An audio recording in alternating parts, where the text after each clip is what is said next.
வணக்கம், இது உங்கள் வில்லேஜ் விஐபி சேனல். இன்றைக்கி நம்ம சேனலில் பார்க்க போகிறது ஒரு உருளைக்கிழங்கை வச்சு ஒரு புது வகையான டிஷ் பண்ணி பார்க்கலாம். இதுக்கு பேர் நான் வச்சது என்னென்னா உருளைக்கிழங்கு வறுவல்.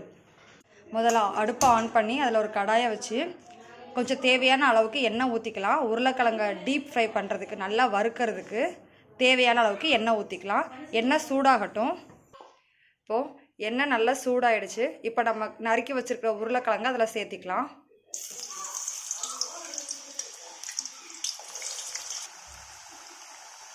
உருளைக்கிழங்கெல்லாம் போட்டாச்சு. அது கொஞ்சம் நல்லா ஃப்ரை ஆகட்டும். எண்ணெயில் டீப் ஃப்ரை ஆகணும்.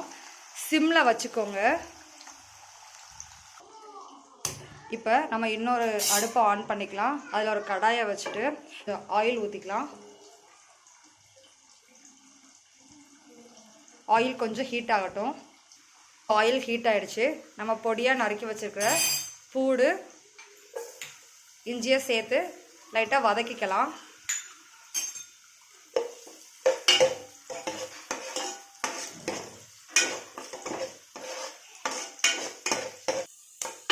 இப்போ இஞ்சியும் பூண்டும் நல்லா பொன்னிறமாக வதங்கிடுச்சு. இப்போ நம்ம பொடியாக நறுக்கி வச்சுருக்க, நீள நீளமாக நறுக்கி வச்சுருக்கிற வெங்காயத்தை சேர்த்து வதக்கிக்கலாம்.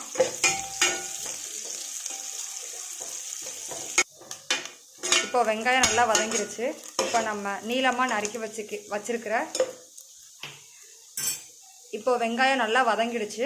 இப்போ நம்ம நீளமாக நறுக்கி வச்சுருக்கிற குடமிளகாய் அதில் சேர்த்து வதக்கிக்கலாம்.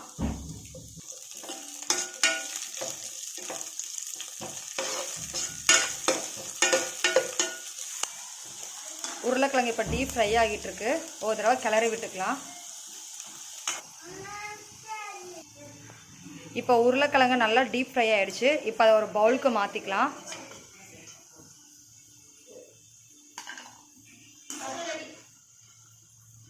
அந்த எண்ணெயை தனியாக பிரிக்க வேண்டாம். ஏன்னா அந்த எண்ணெய் இருந்தால் தான் அந்த மசாலா அது கூட சேரும். கேப்சிகமும் ஓரளவுக்கு நல்லா வதங்கிடுச்சு. இப்போ நம்ம நறுக்கி வச்சுருக்கிற கோஸ் அதில் சேர்த்துக்கலாம்.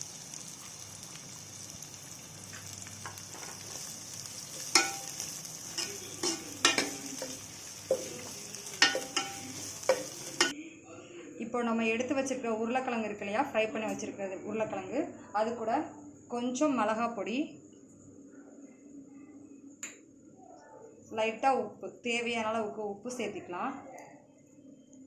சேர்த்துட்டு நல்லா கிளறி விடுங்க. எல்லாமே அந்த எல்லாமே அது கூட சேர்த்து மிக்ஸ் ஆகுற மாதிரி கிளறி விடுங்க.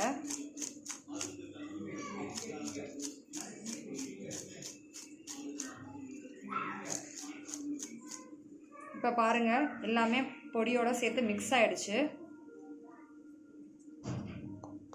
இப்போ அதை சைடில் எடுத்து வச்சுக்கலாம். இப்போ முட்டைக்கோசு ஓரளவுக்கு வதங்கிடுச்சு. இப்போ நம்ம எடுத்து வச்சுருக்கிற சோயா சாஸ் அதில் கொஞ்சம் ஊற்றிக்கலாம். ஒரு 1.5 ஸ்பூன் மட்டும் ஊற்றிக்கோங்க, போதும். அப்புறம் 1 ஸ்பூன் டொமேட்டோ சாஸ் ஊற்றிட்டு நல்லா மிக்ஸ் பண்ணி விடுங்க.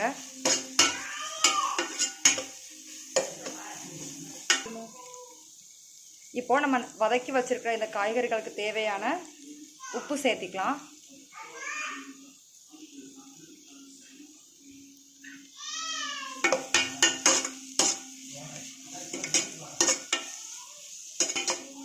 காரம் வேணும்னு நினைக்கிறவங்க இன்னும் கொஞ்சம் மிளகாய் பொடி கூட சேர்த்துக்கலாம். இப்போது நம்ம மிக்ஸ் பண்ணி வச்சுருக்க உருளைக்கிழங்கை எடுத்து அந்த காய்கறி கூட சேர்த்து நல்லா கிளறி விடுங்க.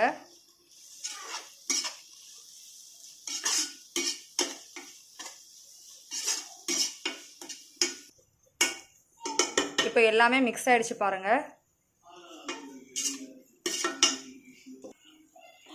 இப்போ நம்ம உருளைக்கிழங்கு வறுவல் ரெடி ஆகிடுச்சு.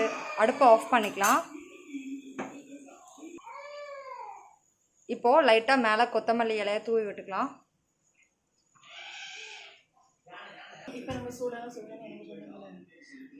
இப்போ நம்ம சூடான சுவையான உருளைக்கிழங்கு வறுவல் ரெடி ஆகிடுச்சு. இப்போ அதை ஒரு பிளேட்டில் மாற்றிக்கலாம். இதை மாதிரி உங்கள் வீட்டில் ஒரு டைம் ட்ரை பண்ணி பாருங்கள். ரொம்ப சூப்பராக இருக்கும். பசங்க எல்லாருமே சாப்பாடு நல்லா சாப்பிடுவாங்க. இப்போ டேஸ்டிங் செக்ஷனுக்கு போகலாம். எப்படி இருக்கு?